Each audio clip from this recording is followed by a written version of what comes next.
My name is Jaylani. I live with my husband, Theodore. Together, we run a set meal restaurant. This restaurant, named Sunflower, is a place that my grandfather had lovingly maintained for years. It has many regulars from the local area and has been loved for a long time. However, my grandfather, who had always been energetic as the owner, was also battling cancer. I can't just sit around in a hospital room. I'll work at Sunflower until the end. Even as his condition worsened, my grandfather never complained. He kept serving delicious food with a smile on his face, chatting with regular customers. Today, surrounded by his family, he breathed his last breath. My grandfather named me, his granddaughter, his successor for the restaurant. Maybe he had realized his time was near. He left a detailed will, including instructions about the inheritance of the shop. Accepting my grandfather's will, I decided to become the owner of Sunflower. Thankfully, even after my grandfather passed away, the customers didn't stop coming. The employees who had been working for us continued to serve faithfully. Having watched my grandfather's cooking all my life, I was confident that I could continue to serve dishes that tasted just like before. Perhaps it was because I was cooking with all my heart to keep the restaurant going, but the regular customers who were used to my grandfather's cooking gave positive feedback. This taste! It's just like your granddad's. It feels like he's still here even though he's gone. The regulars were delighted that they could continue to enjoy my grandfather's flavors. Sunflower has been thriving just like when my grandfather was around, and I'm more motivated than ever. However, since my grandfather passed away, my husband has started to show dissatisfaction. Normally, a man would be the owner of a restaurant. I don't get why you inherited it. I'm his granddaughter. That's why. The restaurant is in my name, but we're running it together, so it doesn't really matter, does it?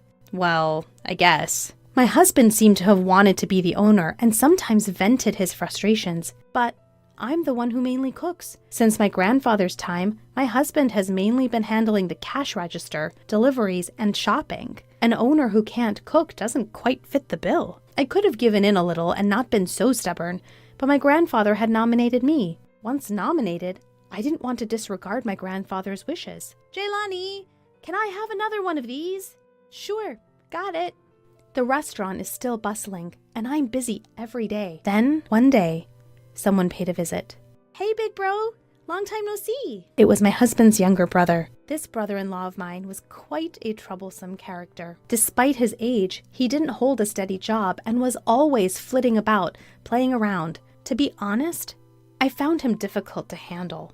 Last year, he moved far away, saying he was going to find work, but it seems he quit that job and came back. Oh, welcome back. Despite this, my husband cherished his younger brother. My husband seemed glad that his brother had returned to our hometown. I heard the old man passed away. You took over the shop, right, bro? No, not me. No way. Your wife? Seriously? A woman running a shop? That's hilarious. Unaware of the annoyed looks from the customers, my brother-in-law roared with laughter. I felt silly engaging with my brother-in-law and decided to ignore him. Since we're family, it's free, right? Yeah, sure. My brother-in-law ate a large meal, drank beer, and left without paying. That's how unreasonable he is. Our relatives come here too, but they always pay. It's unfair to make only your brother free, so please charge him next time. It's fine. He doesn't have money. It's okay to give him a break. My husband seemed to be siding with his brother to the end. After that, my brother-in-law regularly visited the restaurant and ate and drank without paying. Each time, I warned my husband, but he would not listen. Perhaps because I was being persistent, my husband became grumpy and talked less. As our relationship worsened, my brother-in-law started coming to the restaurant more frequently. And each time he would whisper with my husband in the back of the kitchen. I'm sure they were bad-mouthing me. I tried not to mind their behavior and kept cooking. While glancing at me working hard, my brother-in-law had this conversation with my husband. Can't we somehow make this restaurant yours, bro? The name is in my wife's name, so... The location is good. There are many customers. Let's make it your restaurant and monopolize the profit. It must be hard being under your wife's thumb like this. Well, yeah, but... My brother-in-law had set his sights on Sunflower and was scheming to make it their own. Taking advantage of our marital strife, he was trying to get my frustrated husband on board. But how are we going to make it our restaurant?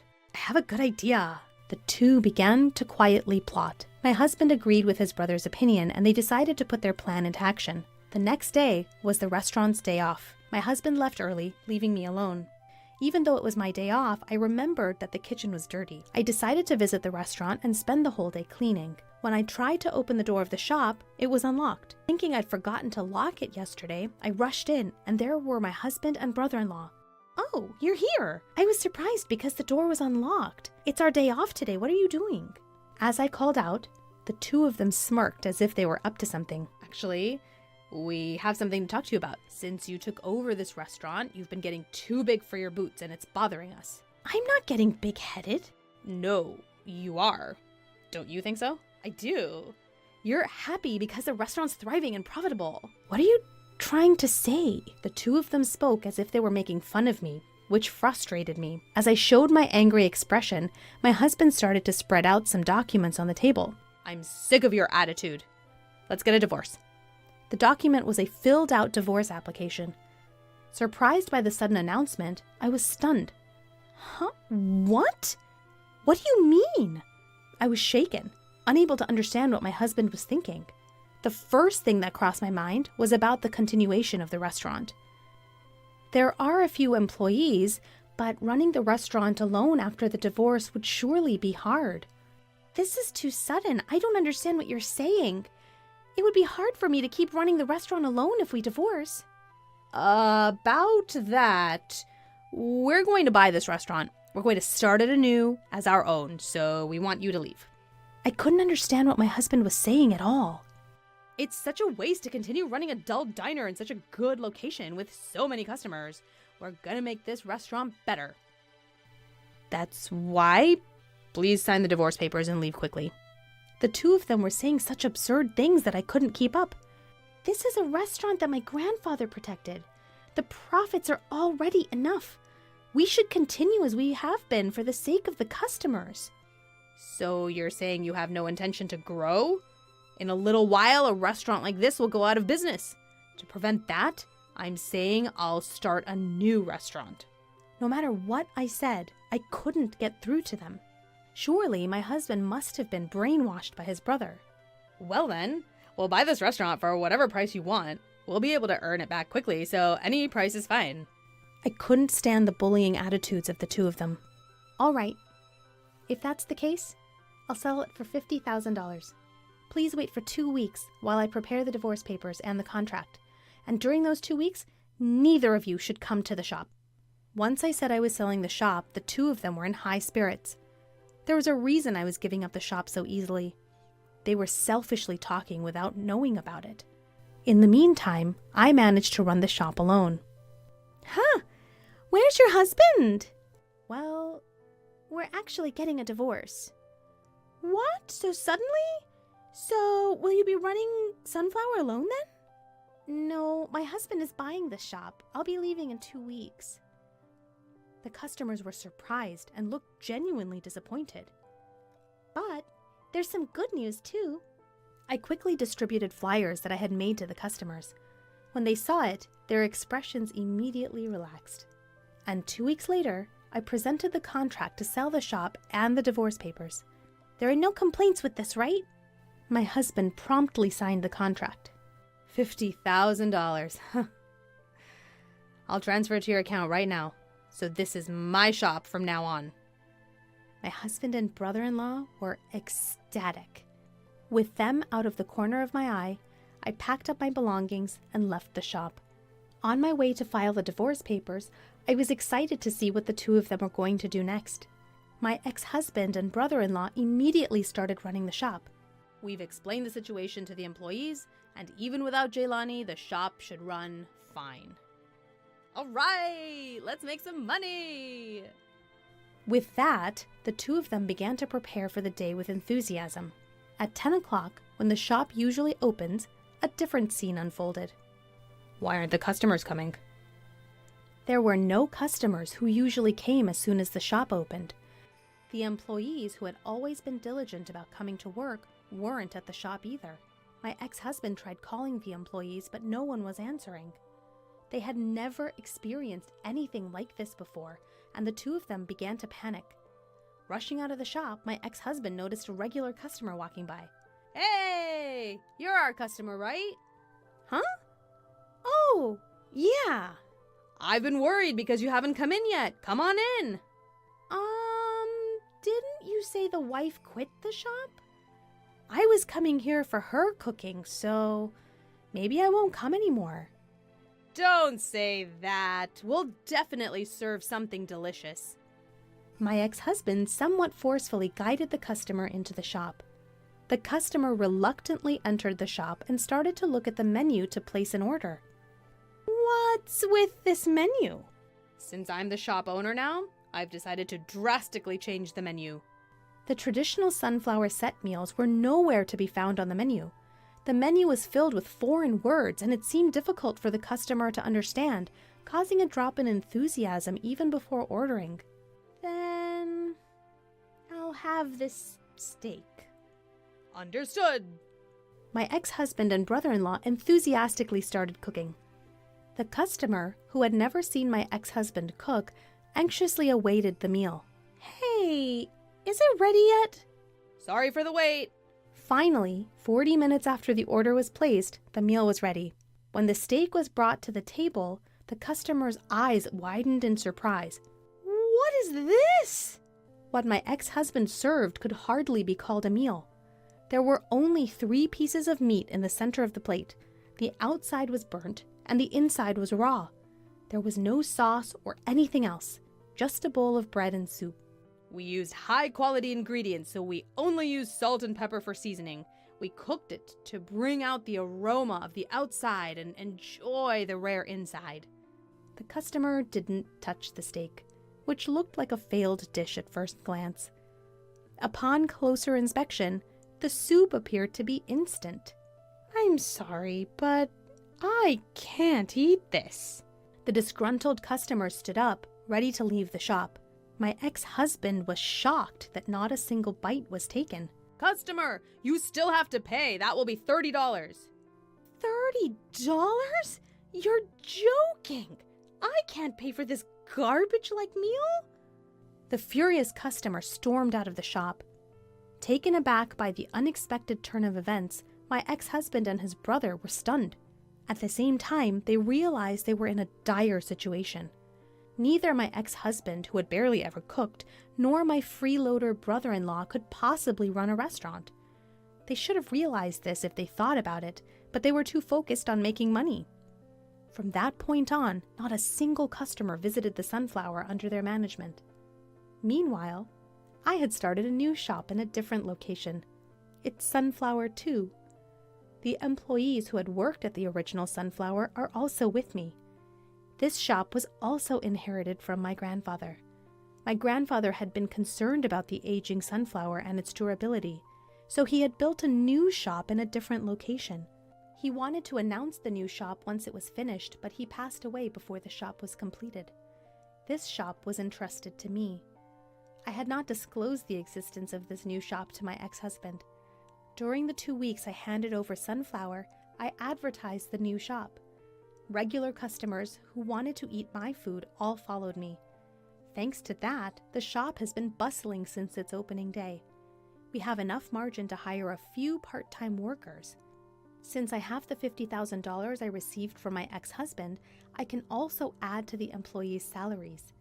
Here, I began to offer my original dishes.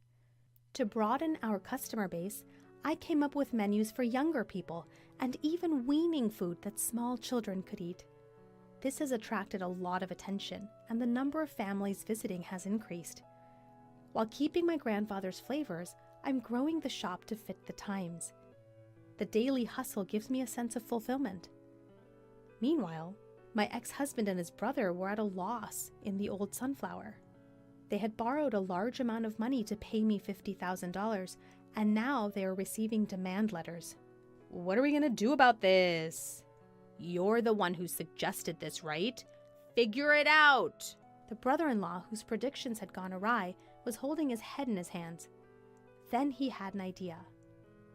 I've got a great plan. Hatching a scheme, the two of them suddenly showed up at my bustling restaurant during the busy lunch hour. Jaylani, please help us! Despite the restaurant being packed with customers, the brother-in-law was shouting loudly. My brother hurt his arm and can't cook anymore. We'll give the old restaurant back. Could you return the money as well? You guys took over the old restaurant, remember? You signed the contract. You need to take responsibility and make it work. I brushed off the brother-in-law's plea and was about to return to my work when my ex-husband appeared from behind him, looking pained. Jaylani, help me. Thinking he was being overly dramatic, I was about to turn back to the kitchen when the restaurant became noisy. Whoa, what's that? That looks painful. Is he okay? When I looked towards my ex-husband, seeing the customer stirring, I was taken aback. His fist was covered in a large bruise. Are you really injured? That's what I've been saying. Then go to the hospital right now. I quickly called a taxi and sent my ex-husband to the hospital. During my lunch break, I went to the hospital to check on him. When I arrived, he was just coming out, apparently finished with his examination. As I tried to ask what had happened, the two of them avoided my gaze and hurriedly ran off. Feeling suspicious about their behavior, I decided to inquire at the hospital reception. I believe a man named Theodore was seen here earlier. Has his examination finished? I came to pick him up. Please wait a moment. I had them check on the status of his examination using his name. However, the receptionist was looking puzzled. There's no record of such a consultation. Perhaps he went to a different hospital? My ex-husband hadn't received an examination. Remembering the sight of the two running away, I felt they were hiding something. I quickly set off to pursue them. A few minutes of driving later, I spotted my ex-husband and brother-in-law walking. I immediately stopped the car, grabbed my ex-husband's arm, and called out to him. I knew it!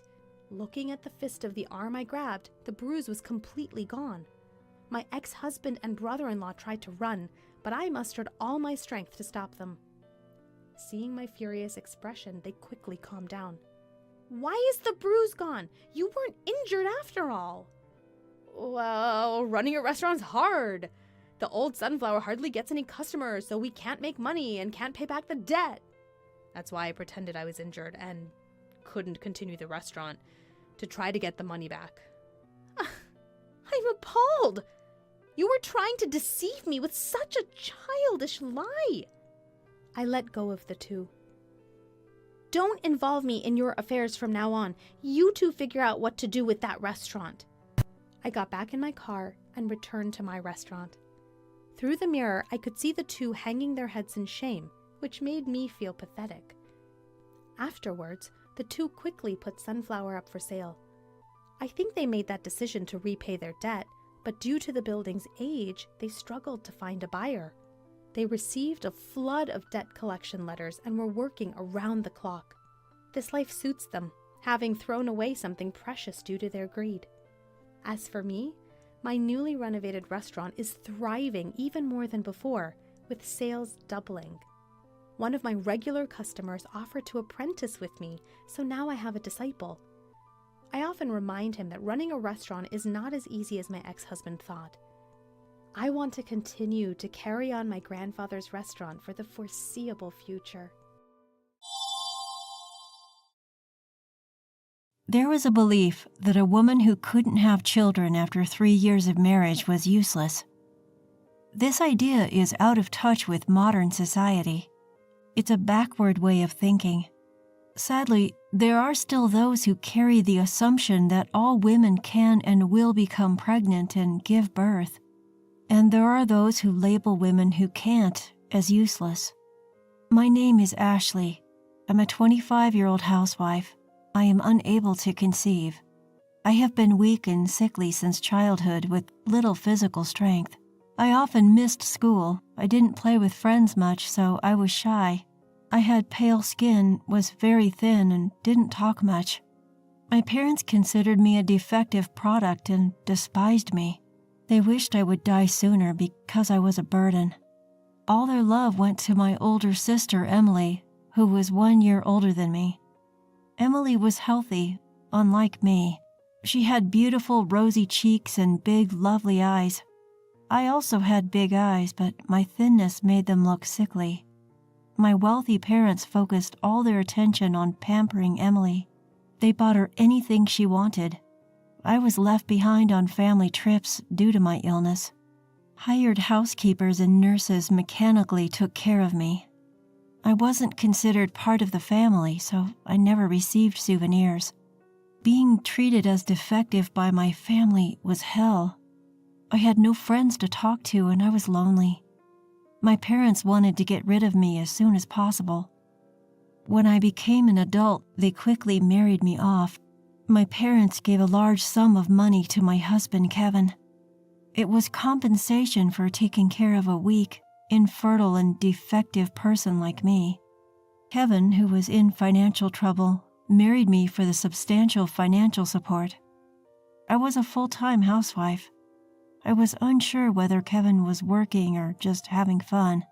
However, he always came home late and drunk. Our marriage was based on money from the start, so Kevin never had any affection for me. Be grateful that someone like you, who's useless, even got married. I was repeatedly told the same thing as my parents, that I was useless because I couldn't have children. I still couldn't get pregnant after several years of marriage. However, there was one thing that saved me after getting married. Although Kevin treated me coldly, my father-in-law and brother-in-law and his wife were kind to me. My father-in-law, who'd known me since I married his son at age 20, treated me like his own daughter. My brother-in-law Mike and his wife Maria cared about me, especially Maria, who was worried about me. Ashley, you don't need to be like a doll and do whatever people say. Mike works for a big company and Maria also has a job. She even runs her own interior design office. She's a cheerful and wonderful woman. Maria is also very caring. Knowing that I spent most of my days alone and lonely, she came to check on me. At first, we just had tea and chatted, but eventually she started teaching me various things. Try to get a qualification in something, even if it's just a hobby, she advised me. I told her it was impossible because I hadn't gone to school enough. Seeing that I was down, only able to do basic housework, Maria said, "If you can do basic housework, you can do most things. Learning something new builds confidence."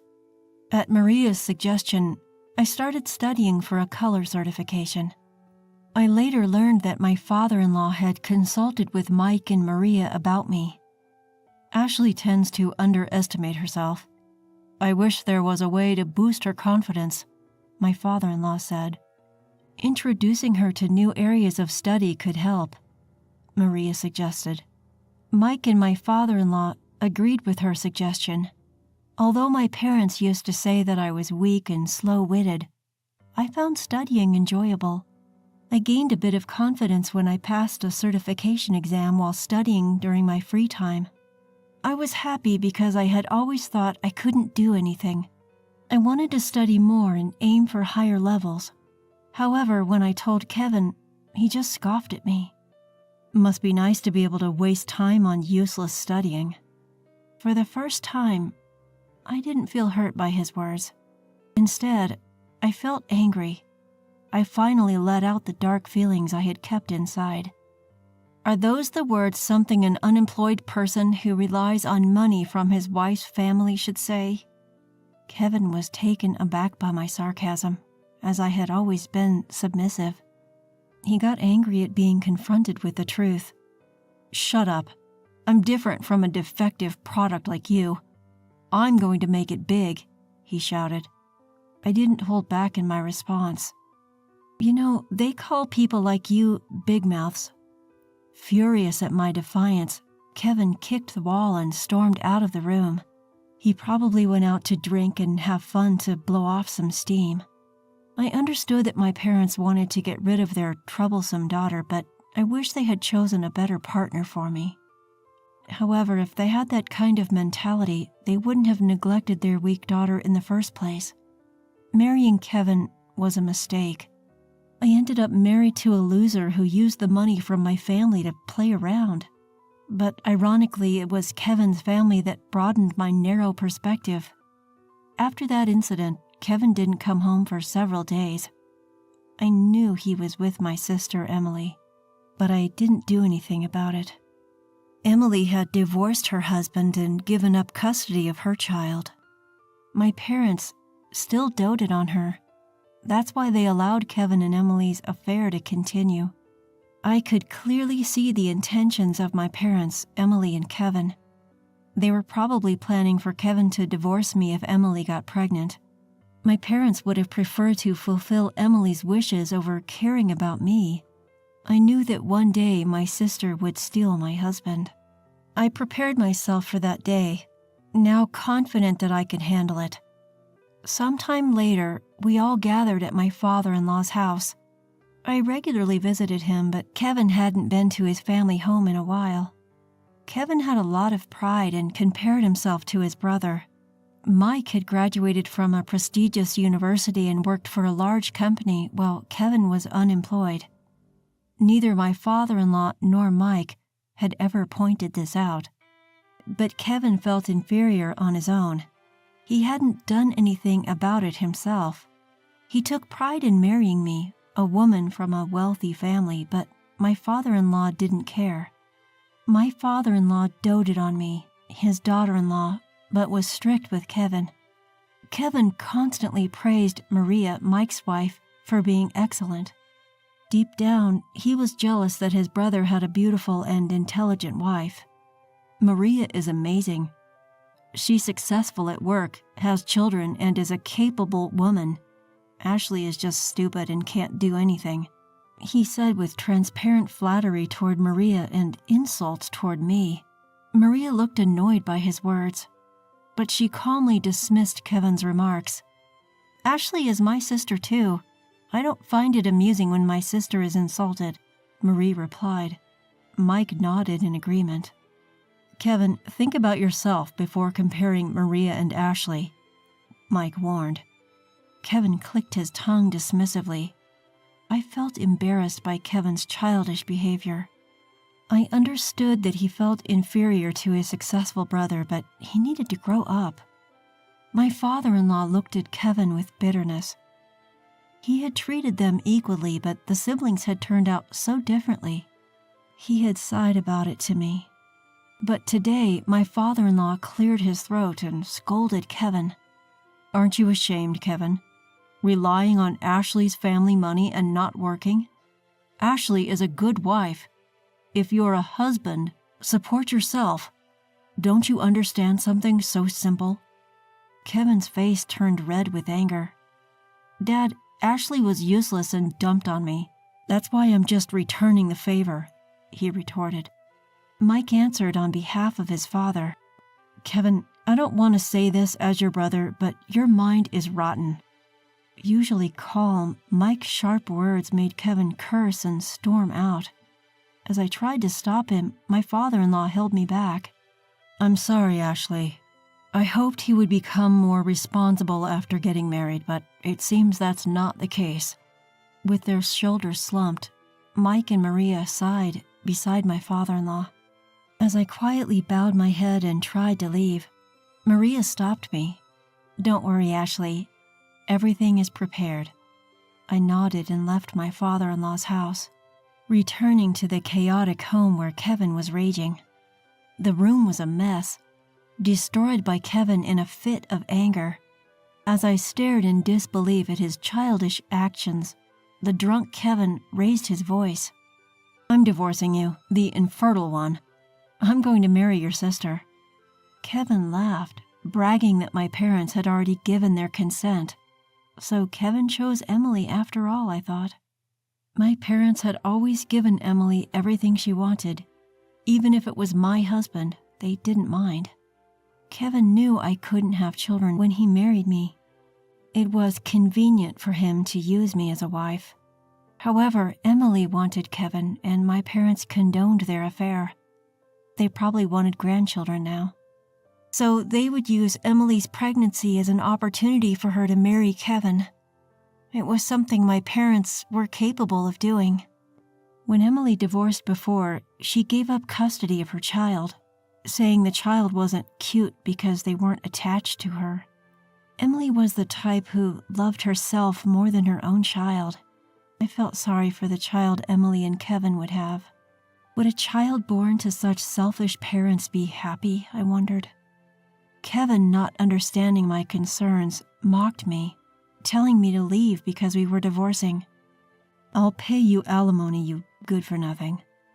The shameless man didn't even realize that my parents would be the ones providing alimony. I signed the divorce papers, took my essentials, and left the house. Instead of going to my parents' house, I sought refuge at Mike and Maria's. I had been consulting with them about my suspicions about Kevin and Emily's affair. Mike said with a gloomy face, "I wouldn't put it past Kevin." That's when Maria started preparing for the worst-case scenario. Mike and Maria had a young child. When I arrived at their house, their shy child peeked out for a moment before hiding again. He was a cute boy who resembled Maria. According to Mike, his son was extremely shy. Maria, Mike, and I discussed our plans for the future. Maria had already arranged a place for me to live. I would be staying in the company housing of Maria's interior design firm, and I was going to work at Maria's firm. I was anxious about whether I could work, having never worked before. However, Maria assured me with a smile, "Don't worry, Ashley, you can do it." Maria took care of me, and Mike handled the paperwork. I severed ties with my family after the divorce. Mike explained the situation to my former father-in-law and concluded, "Dad, we are cutting ties with Kevin too." My former father-in-law was disheartened but not surprised. He told me to come and visit as usual since Kevin was no longer related to us. That's how I officially divorced and became independent. I received alimony from Kevin and severance money from my parents. I returned the severance money without using a dime. I didn't want to use my parents' money ever again. I started working at Maria's interior design firm. At first, I learned the basics of the job from one of Maria's subordinates. His name was Stephen, a cheerful man around my age. He taught me in between his busy schedule and chatted with me casually. One morning, I was the first to arrive at the office and cleaned it, surprising Stephen. "Wow, the office is spotless." He happily helped me with the cleaning. When I apologized, he tilted his head, puzzled. "I've thought this before, but why do you apologize when you haven't done anything wrong? We're equals. We work together." This was the first time someone told me we were equals. I had always felt inferior because of my weak body and inability to get pregnant. I believed that I was burdening others by living. In reality, the capable Stephen should have been in a higher position. But he laughed it off and said that if we worked together, we were the same. I felt embarrassed by my own self-deprecation, realizing that there were such generous men out there. At that moment, Maria came to work a little early. She looked at Stephen and me, smiling. "Oh, Stephen, did you finally get close to Ashley?" Stephen turned bright red at Maria's words. I didn't understand what she meant until Maria whispered to me, "Stephen wanted to talk to you alone and was waiting for a chance." Stephen blushed and said, "Director, we agreed you wouldn't say that," before leaving for the break room. Maria playfully slapped my shoulder as I stood there, dumbfounded. When I finally understood the situation and blushed, Maria said, "Stephen is such a good guy. It seems like he's liked you since you first came into the office. But I'm divorced and I have a flaw." Maria exchanged glances with Stephen, who had prepared a cafe latte for her. Then she patted my bowed head and confessed a shocking truth.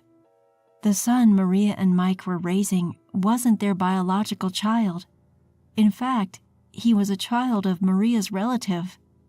They had taken him in after his parents died in an accident, so he was essentially adopted. Maria and Mike prioritized raising the child who had lost his parents. My former father-in-law knew about it, but Kevin didn't. That's why I didn't know until now. Maria said while looking at Stephen and me, sipping her cafe latte, with a warm and gentle voice, "When our first son called us Dad and Mom, I cried. Having a biological child doesn't automatically make you a good parent. Even with blood ties, there are parents and children like me who ignore each other. But Maria and Mike's son chose his parents of his own accord. I thought that was far more precious than a forced family based on blood ties alone." I took a sip of the cafe latte Stephen had prepared for me. The warm and sweet scent gently relaxed my heart. About 3 years have passed since then. I married Stephen. We got married about a year after we started dating. When I apologized again for being unable to have children, he got upset with me. "You don't need to apologize, Ashley. Would you be happy if I knelt down and apologized for not being able to have children?" I shook my head and he laughed cheerfully. "It's just a minor issue.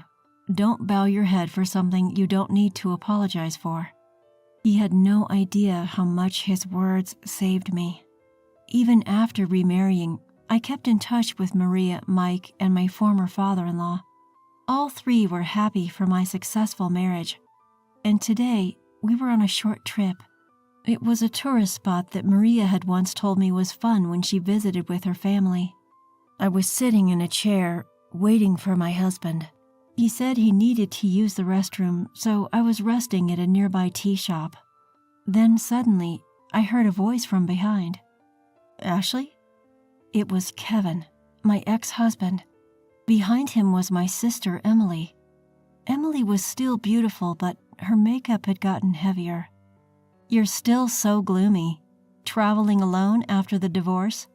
Since I hadn't told my parents about the remarriage, Emily thought I was single. As I ignored her, my husband returned. "Sorry, Ashley, the restroom was crowded." My husband looked puzzled at Kevin and Emily.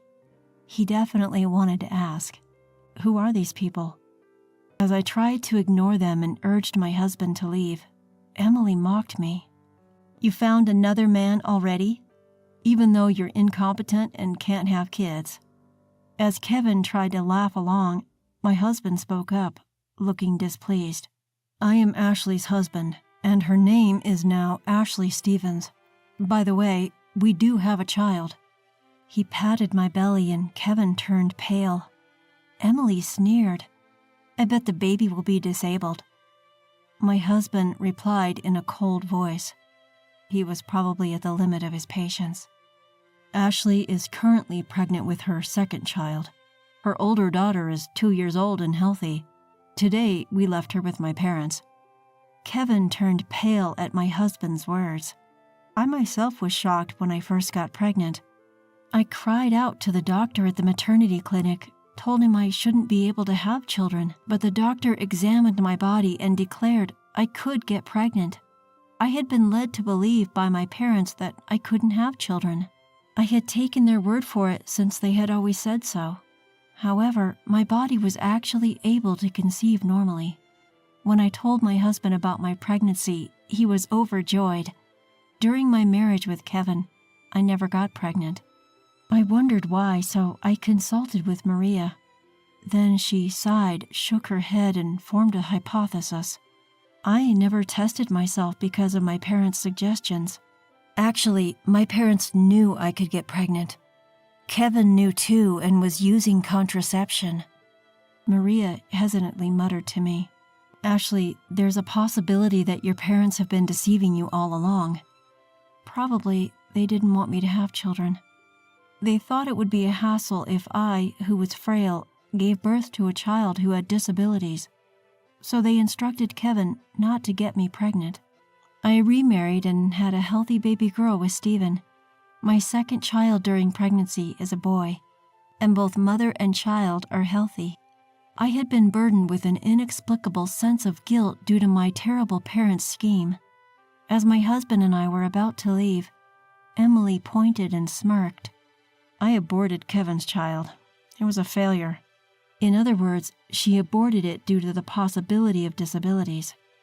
Kevin desperately begged me, "Please give me one of your children. Otherwise, I'll be kicked out." Emily laughed maliciously. I was about to scream in anger, but my husband stopped me. He looked at Kevin and Emily with disgust and said, "Save your nonsense for when you're in a coffin, you piece of trash." He gave them a sharp glare, then urged me to leave while holding my hand. I also turned my back on Kevin and Emily, sending them a contemptuous look before walking away. I felt like I had seen something incredibly bad for their unborn child. Later, I safely gave birth to a baby boy. Caring for my 2-year-old daughter and infant son is difficult, but my husband helps me. As for my ex-husband, Kevin, he was eventually abandoned by Emily. My parents were also kicked out once they were no longer needed. According to my ex-father-in-law and Mike, Kevin is in debt and struggling financially. They turned him away when he came asking for help, dumbfounded by his situation. And my selfish parents and sister Emily also ruined themselves. After divorcing Kevin, Emily indulged in affairs with married men and ultimately met her downfall. She was sued multiple times by her lovers' wives and had to pay alimony. In the process, she gradually lost her fortune and credibility with those around her. Even my parents couldn't stop Emily. Finally, due to Emily's selfishness, they lost all of their assets. Moreover, foolish Emily borrowed money from a shady company and is now being chased by a huge debt. My parents and Emily are homeless, but it's not my concern. They are not my family. They are just blood-related strangers. My precious family consists of my kind husband and 2 beautiful children. It doesn't matter what happened to my parents, Emily and Kevin. As I changed my son's diaper, my husband played with my daughter, laughing. Seeing his smile, I truly felt grateful to have met him. I smiled while watching them, and my husband looked puzzled. "What's wrong, Ashley?" "I'm just so happy to be married to you, Stephen," he playfully replied while patting our daughter. "Well, you're Mrs. Stephen, too." His cheerful laughter made me and our children break into smiles as well. Next customer, please come this way. The cash registers were getting crowded, so I quickly opened the one next to me and guided customers. After a while, the congestion was resolved, and I returned to stocking shelves. "Mary, you're amazing for being able to ring up customers so quickly." The person who spoke to me was another part-time employee. In this supermarket, there are high school students and many people of the same age group as me, so I enjoy working here. My name is Mary. I'm a 45-year-old part-time housewife. I've been working at this part-time supermarket for about 10 years. When my child entered elementary school, I decided to find a job and applied for a part-time position at a local supermarket that was recruiting. There were many housewives like me, and the manager is also a parent, so it's a good environment that understands child rearing. I've been working here for 10 years. Before I knew it, I became one of the oldest part-timers. There are more familiar faces among the customers, and many people greet me, and I get along well with other part-timers and part-time high school students. However, I never expected that something like this would happen. One day, we were told that our manager, who we all appreciated, was being transferred, and we were all disappointed. But the manager was transferred to the headquarters, which seemed like a promotion route. He was competent, so it was inevitable. Although it was a shame, we all congratulated him on his promotion and sent him off. The next manager was from the headquarters and did not know much about the field. No one mentioned it, but being a manager from the headquarters seemed like a demotion.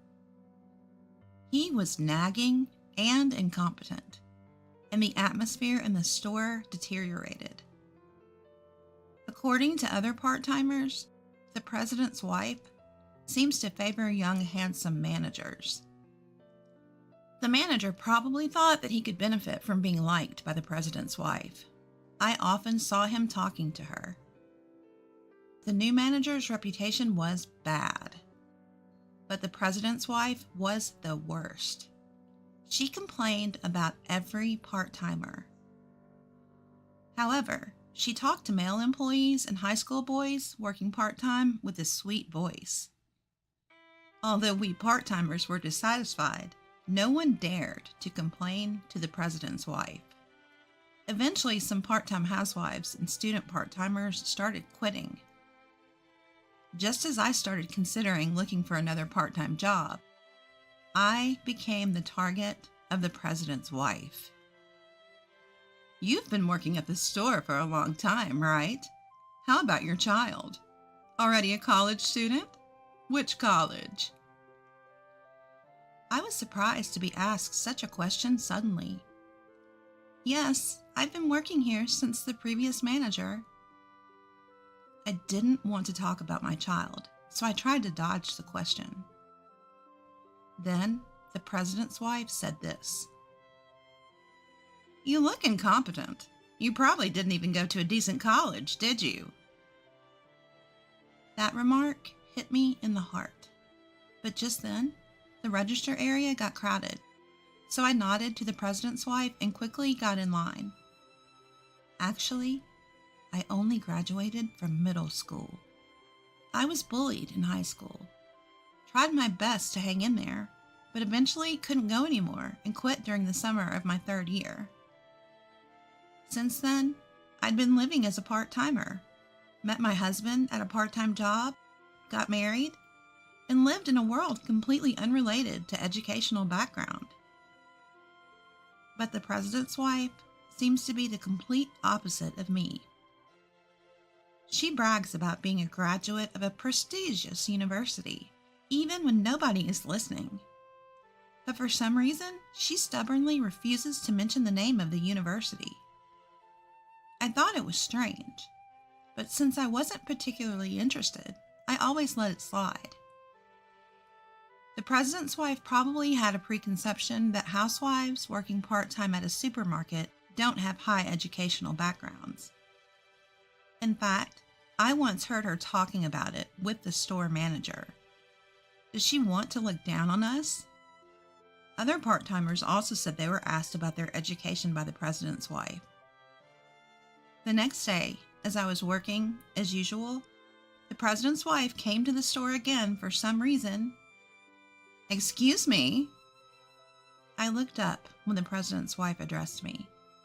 She looked down on me and laughed, as if something was funny. Somehow, controlling my irritated emotions, the president's wife opened her mouth. You're a middle school graduate, aren't you? I didn't think you went to college, but I never thought you were just a middle school graduate. It's amazing that you can work with that kind of educational background. I wondered where she heard that from, and remembered that yesterday the store manager was checking part-timers' resumes in the office. I thought the manager should know about the employees, but I guess that information went to the president's wife. Knowing that I was a middle school graduate, the president's wife told other employees about it for some reason. Frankly, it was annoying. I had no intention of faking my education, but I couldn't understand the nerve of someone who would go around saying that I was a middle school graduate. My part-time colleagues didn't seem to care and acted as usual, but since then, the president's wife would always bring up that I was a middle school graduate. Maybe you wouldn't understand since you're a middle school graduate. Since you're a middle school graduate, at least do some cleaning. That was the president's wife's catchphrase. I don't have to work here to be told things like that. That's what I started to think. A few days later, the president's wife appeared at the store again. Just seeing her made me irritated. As I sighed and tried to walk past her, She was smirking at the cardboard box storage area. It was a place where we didn't go because the supplier would come to pick up the boxes. But for some reason, the president's wife seemed to be trying to make me clean it up on purpose. She said, "People like you should be covered in garbage. You bottom-dwelling middle school graduates are just salary thieves." This was the back room, away from the customer's eyes. I had always been able to bear it because I was usually approached in the sales area, but that day, I couldn't hold back my pent-up anger. "Excuse me, but I think I'm working for the salary I'm getting. I'm working properly, and education doesn't matter, right?" The president's wife looked a little surprised, perhaps not expecting to be talked back to. "Why don't you be a little helpful to the store if you're here? We never know what you're doing here. Are you just here to look down on us? You must have a lot of free time." I continued without caring about the other employees passing by and entering my field of vision. The president's wife glared at me. "Huh, unlike a lowlife like you, I'm busy. I'm taking time out of my busy schedule to come to this store." "Is that so? Then what are you doing at the store? You're just chatting with the manager, flirting with the male employees and male high school part-timers, and looking down on us, aren't you?" As I calmly stated this, the president's wife's face turned bright red with anger. "Just by being here, I make the store more lively, don't I? You should be more grateful." I couldn't help but laugh at her words. Do you really think that? None of us employees or customers think that way. It's interesting how there are people who have educational backgrounds but are useless in the field. I vented all the resentment I had been harboring from being looked down on. The president's wife must not have expected to be told such things. She could only come up with cliched retorts. "Do you think you can work here after talking to me like that?" So I responded without hesitation. "Then I'll quit." The president's wife laughed at me mockingly. "It'll save on our labor costs." I returned the smile. "Yes, that's right. Good for you." I then headed to the locker room. When I entered the locker room, the part-timer who had passed by the scene earlier was there, and I told her everything that had happened. "Mary, are you quitting?" She was sad because we had been working part-time together for years. Ever since the manager changed, it hasn't been fun, and it's like we're only working out of obligation, right? Many people have quit, but they don't hire more staff because it's a waste of labor costs. So our workload keeps increasing. I can't do it anymore. I guess that's true. I left the locker room and went to where the manager and president's wife were talking. Then, that's a quick story. Seeing me, the president's wife laughed. "I heard that the junior high school graduate is quitting here. I wonder if there's a place for a junior high school graduate to work." The manager also laughed, so I told them off. "Even if I have nowhere else to work, I won't come back here. I'll return the uniform next week. Thank you for everything." I felt strangely refreshed as I left the supermarket. The following week, when I went to return my uniform, the store was noisy. The manager seemed to be getting scolded by several customers. There seemed to be a commotion near the cash register. Maybe there was a mistake in the transaction. The customer's anger seemed extraordinary. However, there was nothing I could do since I had already quit, so I went to the office to leave my uniform. As I approached the office, I heard the president's wife's voice. Reluctantly, I opened the door and saw the former manager there as well. "Manager!" Even though he was now working at the headquarters and not as the manager, I accidentally called him that out of habit. The former manager seemed to have been talking to the president's wife, but she quickly left the office. What happened at the register? There seemed to be some trouble. The former store manager tells me that there have been a series of complaints at the store lately. It seems that after I quit, other part-timers and part-time students all decided to quit at once. The manager was apparently working on the sales floor, but he didn't know how to stock shelves or operate the register, so he received complaints from customers. Today's incident involved the president's wife, who was talking to a male employee on the sales floor, and a customer mistook her for an employee and asked her a question. "I don't know anything about that." The president's wife apparently brushed the customer off. The manager then appeared and accidentally revealed that she was the president's wife, making the situation worse and causing more complaints, while the register area became very crowded. At this time, all the part-timers had quit, so employees and the manager who don't usually work at the register had to do so. And there were many mistakes. The register was so slow that customers started getting irritated, and it seemed the manager was being scolded. The former store manager asked me why I quit, so I answered honestly. He then told me that he heard that the president's wife did not graduate from college. He didn't know the details, but had heard she was a high school graduate. So what was that educational condescension about?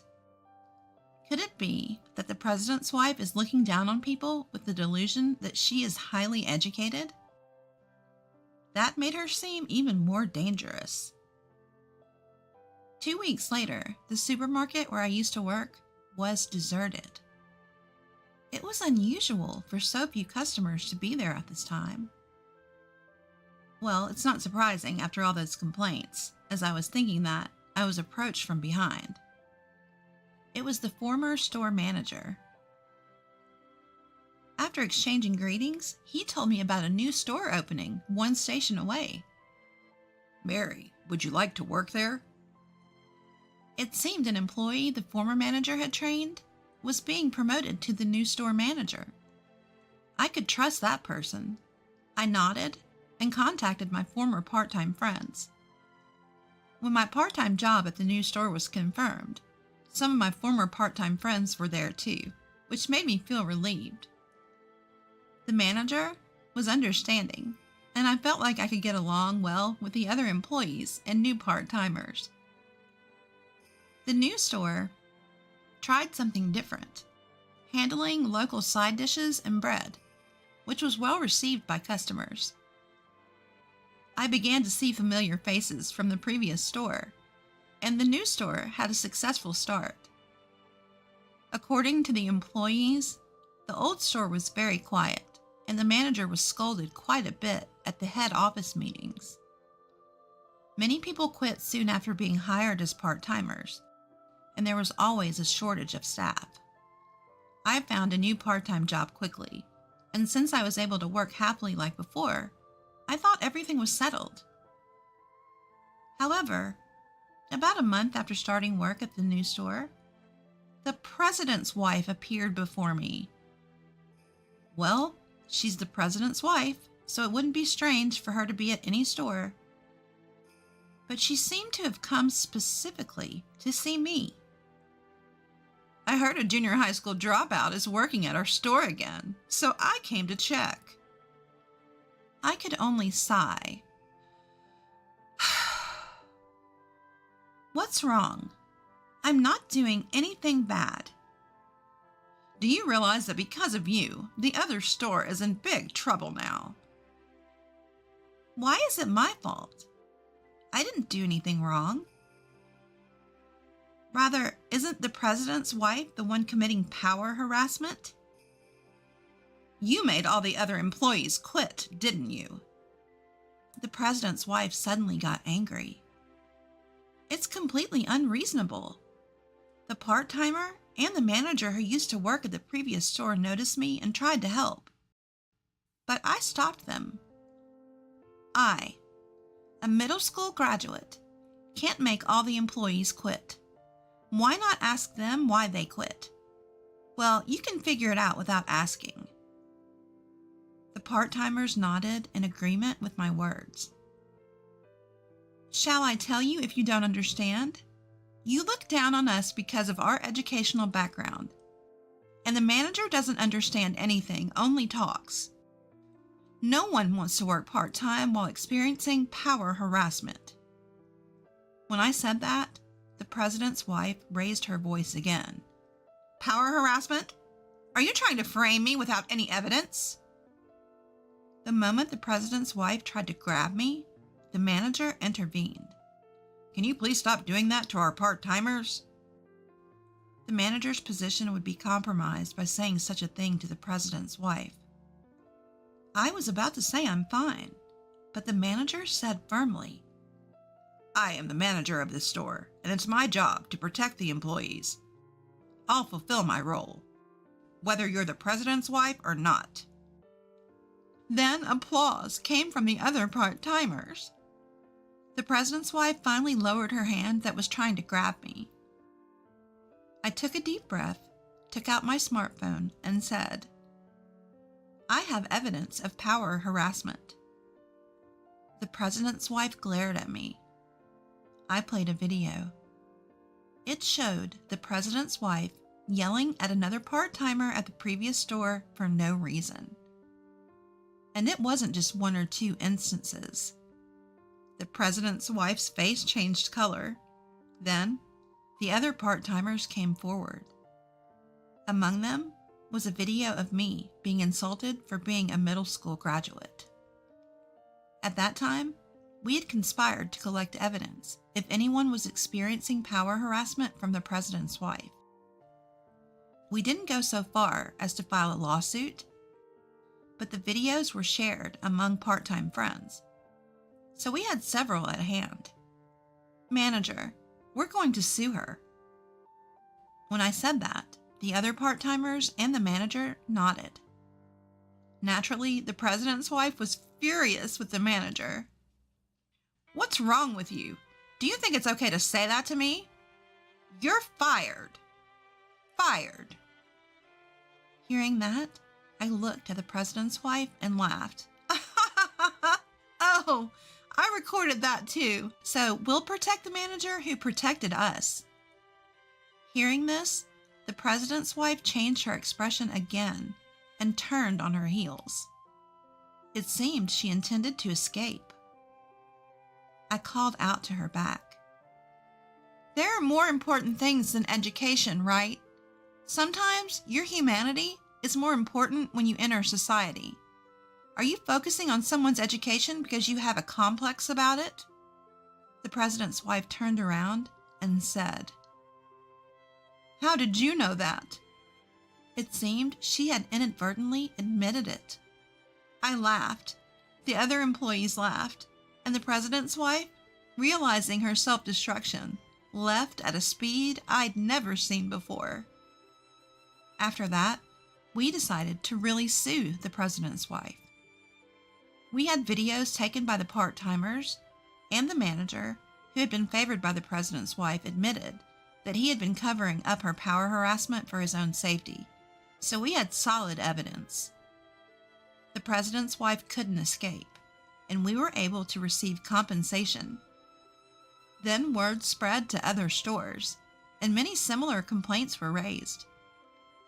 The president's wife was sued for compensation, and the president, who found out about her behavior for the first time, was furious and told her to pay it back by working. It is a locally owned supermarket, so the president and his wife's house is also local. When I witnessed the president's wife working angrily at a nearby drugstore, I couldn't help but laugh. Since then, we have been working hard today under a trustworthy manager. So, you divorced an elite like me and then remarried an unemployed man, huh? My ex-husband Brian's voice echoed throughout the fancy restaurant. Sitting next to him, the woman who was his affair partner back then looked at us, covering her mouth as if trying to hide her amusement. Well, I guess a divorced nurse like you can only marry an unemployed man. Is this your husband? He's quite a plain-looking guy. Perfect for you. Brian said something like that. My current husband stepped forward, shielding me. Please stop. I won't allow you to make fun of Mary any further. Oh, the unemployed husband has appeared. Hey, do you know who I am? I know very well, that's why. At that moment, my husband's words made my despicable ex-husband freeze. My name is Mary. I am 27 years old and I've been married for 2 years. I have been working as a nurse, my dream since I was a child, and my days are busy but fulfilling. Hey Mary, look at this! In the morning, Brian, my husband, called me over with a bundle of papers and a happy expression. What's going on? Wow, that's amazing! It was the company newsletter for the advertising agency where Brian worked. Ranked number 1, Sales Department's Rising Star, Brian.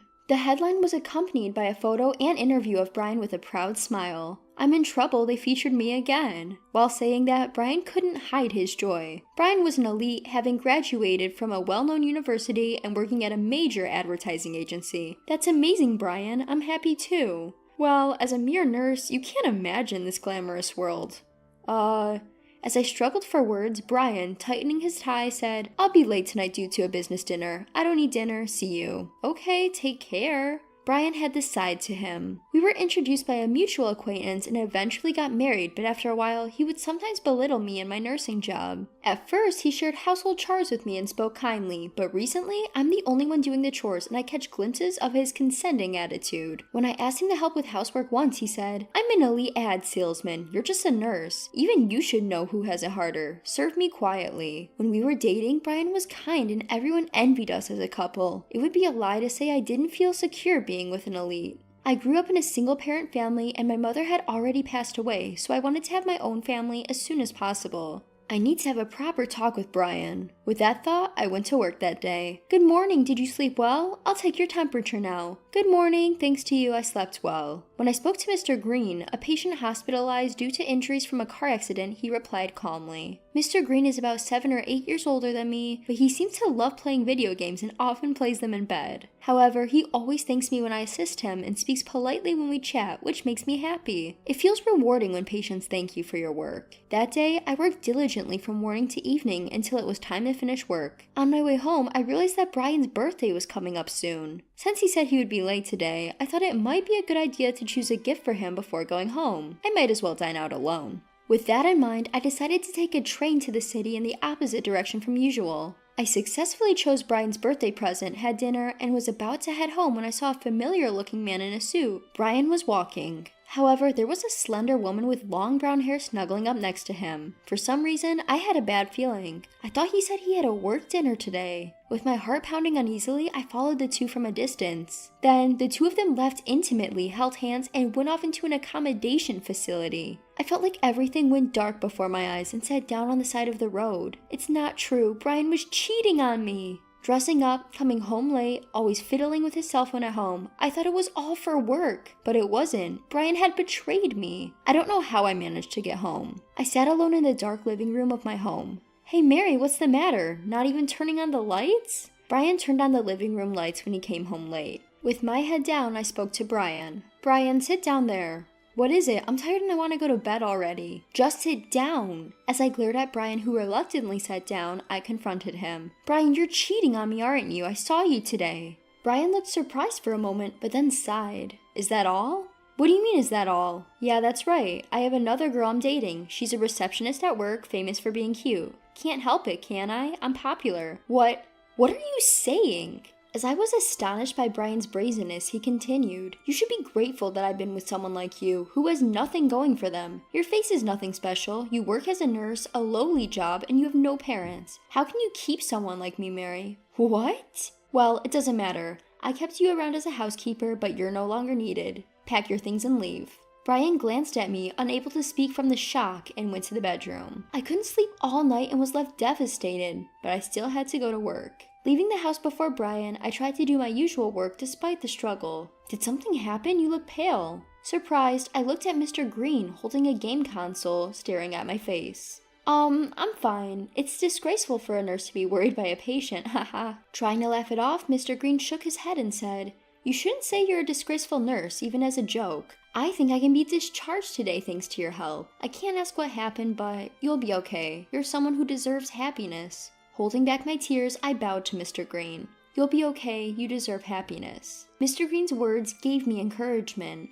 That day, I packed my things, left the completed divorce papers, and moved out of the house. The next day, Brian called. "I filed the divorce papers." "Understood. Now you're a divorcee with no parents and an ugly nurse. Do your best to be happy. Goodbye." Not wanting to hear Brian's laughing voice any longer, I hung up. And so, our divorce was finalized. For about a year after that, I was even more absorbed in my work than before. After moving, I requested to be transferred to a busy department, which left me no time to feel lonely, and it might have been for the best. On a day off, I went shopping nearby and ran into a familiar face in the park on my way home. "Ah, Mr. Green! Oh, it's been a while. Thanks to you, my health has improved a lot." Sitting on a park bench playing a game, I couldn't help but smile at Mr. Green. We talked for a while. When I told him about finding out about my husband's affair and being encouraged by his words to get a divorce, Mr. Green seemed surprised. "That must have been tough. You did well to get through it." "Thank you. I've been holding on to the words 'I'll be okay' like a charm." On the way home that day, Mr. Green invited me out for dinner. We exchanged contact information, and even though we went home that day, we continued to go on several dates afterward. Eventually, I accepted Mr. Green's, or rather, Sam's proposal to be in a relationship. Sam and I were able to go on dates even during weekdays.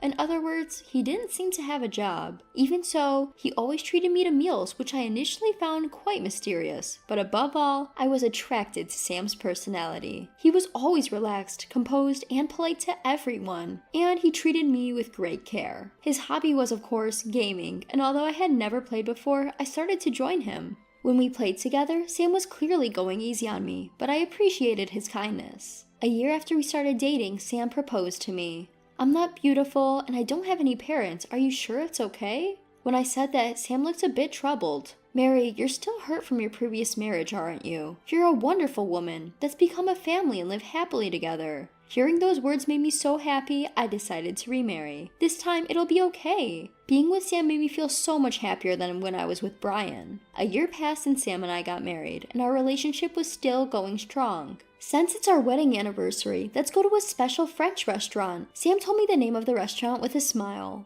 It was a high-end restaurant even I was familiar with. Is it really okay to go to such an expensive place?" "It's a special day, of course it is." "Thank you." We usually ate at home or went out for Japanese food, which we both loved, so this was a refreshing change. We dressed up to the nines and headed to the restaurant. As we joyfully enjoyed the dishes served, we were having a blissful wedding anniversary when suddenly I heard a familiar voice. "Mary? Hey, is that you, Mary?" I looked up to see the face of Brian, whom I never wanted to see again. Next to Brian was the woman he had cheated on me with, her arm linked to his. "What do you want?" Really? Huh. Brian rudely stared at Sam and me. It seems Sam had instantly understood the relationship between Brian and me. "You're not supposed to have anything to do with me anymore. Please go away." I said that, but Brian didn't budge. Instead, he started to say something outrageous. "How can someone like you afford to be in such a high-end restaurant?" Sam responded to that. "Today is our wedding anniversary. We can dine wherever we want."